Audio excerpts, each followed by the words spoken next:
Bonjour à tous, nous nous retrouvons pour une nouvelle émission de Sans Transition et dans le cadre du mois de l'économie sociale et solidaire, nous allons nous pencher aujourd'hui sur l'intérêt général et l'entreprise et nous allons nous demander est-ce qu'il est possible d'entreprendre pour le bien-être et au bénéfice de tous.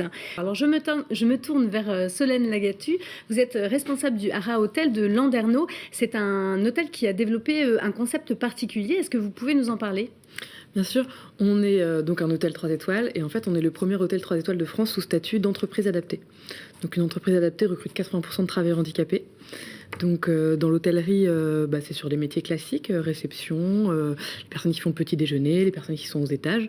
On est une équipe de 10 personnes sur Landerneau et donc toutes les personnes, enfin 80% des personnes ont cette reconnaissance de qualité de travailleur handicapé.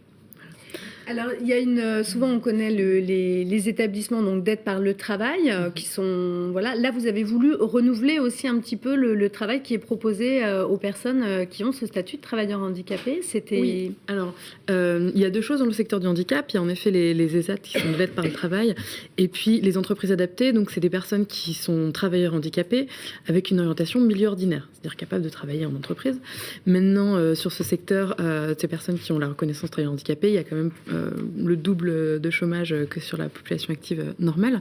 Donc il y a un vrai souci d'emploi. On sait qu'il y a une obligation des entreprises de plus de 20 salariés à avoir 6% de travailleurs handicapés dans leurs effectifs et qu'elles n'y arrivent pas et qu'elles ont des taxes prélevées par la GFIP en face pour pallier. C'est auprès de ces travailleurs-là en fait que nous on propose de les mettre en valeur à travers cette activité d'hôtellerie. Ça permet de montrer, en ayant une équipe composée quasiment exclusivement de travailleurs handicapés, qu'en fait c'est des travailleurs parfaitement capables de faire tous ces métiers-là avec un minimum d'adaptation.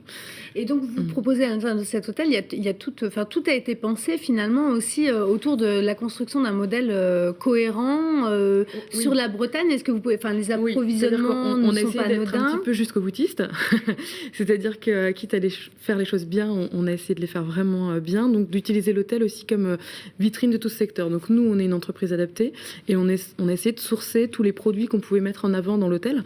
Donc le savon, c'est fait par une entreprise adaptée, la confiture de petit déjeuner, c'est une autre entreprise adaptée bretonne, Bois Jumelles. On a toute notre carte des vins, c'est des ESAT, des bières qui viennent des ESAT, du thé qui vient des ESAT. Évidemment, la blanchisserie et les espaces verts sont aussi des espaces importants faits par le secteur du handicap. Et puis après, dans une logique de cohérence qu'on n'a pas trouvé dans le secteur du handicap, on a essayé d'aller chercher dans l'économie sociale et solidaire. Donc voilà, on a un petit déjeuner qui est bio, qui est local. On travaille au niveau de notre restaurant avec une coopérative voisine. Enfin voilà, on essaie de faire les choses bien au maximum. Et également au niveau de la gouvernance de l'hôtel, puisqu'on a choisi le statut de SIC, donc de société coopérative d'intérêt collectif. Et la personne qui va venir dans l'hôtel, finalement, est-ce qu'elle va bénéficier d'un service particulier? Est-ce qu'elle voit la différence, elle? Alors, elle voit pas la différence. On a choisi, nous, de pas communiquer énormément en amont pour justement surprendre le client. C'était le but si on veut arriver à changer le regard, on pensait qu'il fallait que le client soit un petit peu surpris. Donc, on le dit pas forcément non plus quand le client arrive, on le dit systématiquement quand le client part, s'il s'en est pas rendu compte par le petit mot qu'on avait laissé en chambre ou voilà, les plaquettes qui traînent quand même. Le client découvre à ce moment-là, en partant, que la réceptionniste, que tous les niveaux, il a croisé des personnes en situation de handicap et qui ne s'en est pas rendu compte. Voilà pour les clients. On aura peut-être aussi son regard à l'avenir sur... Surtout que du coup, ce qui ressort des avis internet, c'est la qualité de notre personnel. Et en effet, en faisant cette équipe comme on l'a fait, aujourd'hui, on a des travailleurs, des salariés super contents de travailler, très impliqués dans le concept, très fiers de travailler dans le premier hôtel sous statut d'entreprise adaptée.